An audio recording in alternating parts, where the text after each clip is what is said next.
South African President Cyril Ramaphosa has declared a state of disaster with immediate effect in the country. The announcement was made to deal with the country's severe electricity crisis, including prolonged daily power blackouts. On Thursday night, in his State of the Nation address, Ramaphosa said, and I quote, "Extraordinary circumstances call for extraordinary measures. The energy crisis is an existential threat to our economy and social fabric," he said. The declaration of a state of disaster comes as rolling power cuts of up to 8 hours per day are hitting homes, factories and businesses across the nation of 60 million people. The state of disaster is an emergency measure previously implemented to deal with the COVID-19 pandemic in 2020 and the deadly floods that killed more than 400 people last year.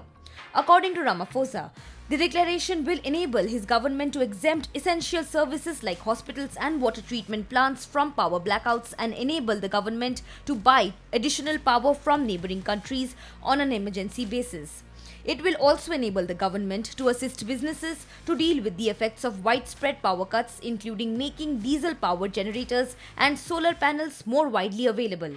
The country's power utility Eskom is unable to produce adequate power due to the frequent breakdowns at its aging coal-fired power stations and years of corruption. Ramaphosa also announced that he will appoint a Minister of Electricity whose sole focus would be to deal with the electricity crisis.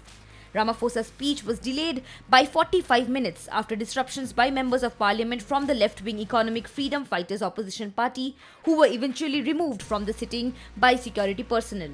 Ramaphosa is expected to reshuffle his cabinet following the resignation of Deputy President David Mabuza and changes in the leadership of the ruling African National Congress Party.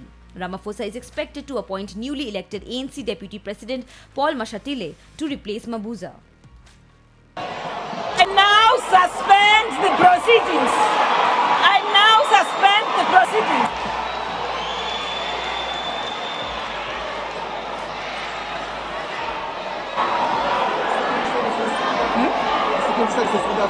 Security services, you may intervene. Security services of the Republic of South Africa, you now come into the chamber and remove the members. Subscribe to Oneindia channel and never miss an update.